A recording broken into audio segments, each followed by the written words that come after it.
বিভিন্ন ଢଙ୍ଗରେ ପାଳନ କରାହୋଇଛି ହୋଲି ଉତ୍ସବ। ଦେଶର ବିଭିନ୍ନ ଅଞ୍ଚଳରେ ବିଭିନ୍ନ ରଙ୍ଗରେ ପାଳନ କରାଯାଇଥାଏ ଏହି ହୋଲି ଉତ୍ସବକୁ।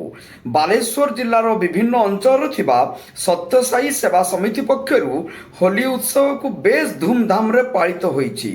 ନୀଳଗିରି ସମିତି ଅଧୀନରେ ଥିବା ଦୋରଖୋଳି ଭଜନ ମଣ୍ଡଳୀ ଦ୍ୱାରା ଭଗବାନ ଶ୍ରୀ ଶ୍ରୀ ସତ୍ୟସାଇ ବାବାଙ୍କର ବିଗ୍ରହକୁ ସୁସଜ୍ଜିତ ବିମାନରେ ବସାଇ ନବର କୀର୍ତ୍ତନ କରି ଗ୍ରାମର ପରିକ୍ରମା କରିବା ସହ ପ୍ରସାଦ ବଣ୍ଟନ କରିଥିଲେ। ସେହିପରି ଭାଲୁକିପୋଷି ଭଜନ ମଣ୍ଡଳୀ ପକ୍ଷରୁ ନାଚ ଗୀତରେ ମସଗୁଲ ହୋଇ ଗ୍ରାମ ପରିକ୍ରମା କରିଥିଲେ। ଏହି ଅବସରରେ ନୀଳଗିରି ସମିତି ପକ୍ଷରୁ ନିଃସହାୟ ମହିଳାମାନଙ୍କୁ ଅମୃତ କଳସ ପ୍ରଦାନ କରାଯାଇଥିଲା।